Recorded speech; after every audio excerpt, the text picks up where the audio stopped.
Thank you, Mr. Chairman. Good afternoon to all of you, and thank you for convening this hearing focusing on ensuring coordination amongst DHS's several emergency communication offices. I would also like to thank our witnesses that are with us for serving our country, as all of you have done, and for your continued willingness to support this committee as well. Emergency communications broadly encompasses interoperable communications, alerts and warnings, and building resilience networks. The nation has faced several disasters this year and in the past that requires us to reaffirm our commitment to improving emergency communications. Hurricanes, earthquakes, wildfires, and tornadoes have ravaged communities across this country, and we even saw some disasters as late as last night. Throughout all of these disasters, first responders needed reliable and resilient emergency communications to conduct their life-saving missions. Additionally, citizens need to be alerted as soon as possible in order to evacuate, put shelter in place, and take other actions recommended by our emergency officials that are determined through communications.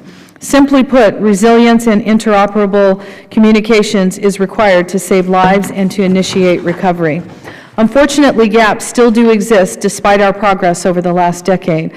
I hope to learn what steps can we continue to take to move forward to resolve these gaps in anticipation of future emergencies. Unfortunately, the Office of Emergency Communications role with the department appears to be sometimes muted and based upon working groups lacking the ultimate authority to get the job done.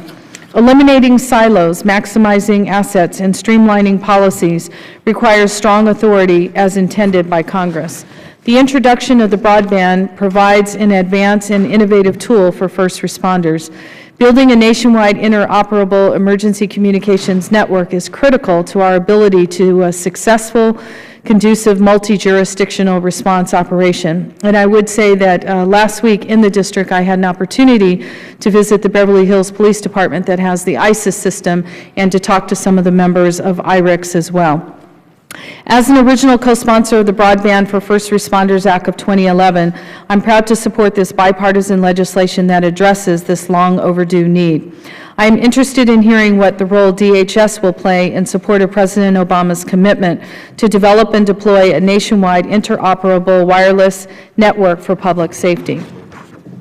I'm interested also in learning more about the results of the test that we recently had and what interim steps FEMA will take to enhance that system.